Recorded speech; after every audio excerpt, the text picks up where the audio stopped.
बिस्मिल्लाहिर्रहमानिर्रहीम। अस्सलाम वालेकुम। बेटर डिसीजन मेकिंग की सीरीज़ में हमारा आज का कंक्लूडिंग मैसेज है और वो जो है आस्क फॉर क्रिटिसिज्म, यानी कि आप अपने इर्द गिर्द वाले लोगों को कहिए कि मेरे फ़ैसले पे तनकीद करें। ये चीज़ बहुत इम्पॉर्टेंट है और जब भी कोई आप पे तनकीद करे या आपके फ़ैसले पे तनकीद करे तो उस पे जजमेंटल ना हो जाएं, उसे अच्छा या बुरा ना समझने लग जाएं। और ये जब आप प्रैक्टिस करेंगे, लोगों को दिखाएंगे कि आपने तनकीद की थी और मैं फिर भी आपके साथ, यानी कि उससे कोई फ़र्क नहीं पड़ा, उससे हमारे ताल्लुक़ पे, किसी चीज़ पे, किसी भी काम पे कोई फ़र्क नहीं पड़ा। ये ना हो कि आज आप तनकीद करवाएं, कल उसे ताने मार रहे हैं उसी बात पे कि देखो तुमने ये बात की थी।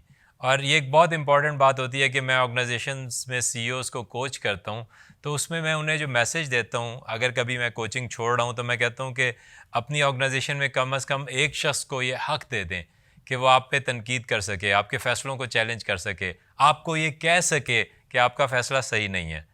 तो ये चीज़ बहुत इम्पॉर्टेंट है कि एक मैं आपको टूल इसमें देता हूँ कि कोई भी आप फ़ैसला करने लगें तो अपने इर्द गिर्द वाले लोगों से कहें कि इसमें ये बताइए कि ये फ़ैसला क्यों गलत हो सकता है या कि ये क्यों फ़ेल हो सकता है। और आप ये चीज़ डिसाइड कर लें कि जब तक आपको 3 वजूहात ना मिलें कि ये फ़ैसला क्यों नाकाम हो जाएगा, जब तक वो फ़ैसला ना करें। मतलब ये कि 3 लोग इतना हौसला करेंगे कि आपके इर्द गिर्द से आप पे क्रिटिसिज्म करेंगे, तो इन्हें ये हौसला करने दें, बल्कि उन्हें हौसला ये दें।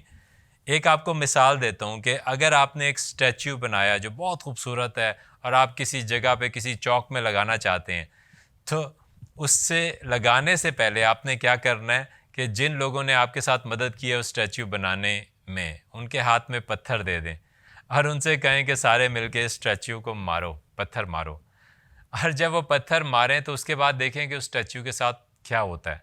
अगर वो टूटता है, अगर वो ख़राब होता है, या अगर वो पत्थर मारने के बाद इस काबिल नहीं रहता कि लोग उस पर वाह करें, तो वो स्टैच्यू, वो मुजस्मा इस काबिल ही नहीं है कि आप उसे चौक पे लगा सकें।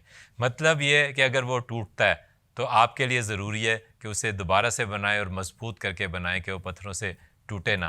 क्योंकि जब आप बना के लगा देंगे तो लोग तो जब भी क्रिटिसिज्म करेंगे, लोग तो जब भी उसमें खामियां निकालेंगे, लोग तो जब भी उस पर पत्थर मारेंगे।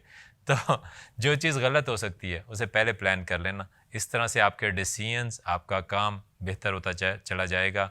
तो ये था डिसीजन मेकिंग सीरीज़ का आखिरी पॉइंट कि अपने आप पे, अपने फ़ैसलों पे क्रिटिसिज्म की इजाज़त दीजिए, तनकीद की इजाज़त दीजिए दूसरों को, और इससे आपके डिसीजंस बेहतर होते चले जाएंगे। आपका बहुत बहुत शुक्रिया।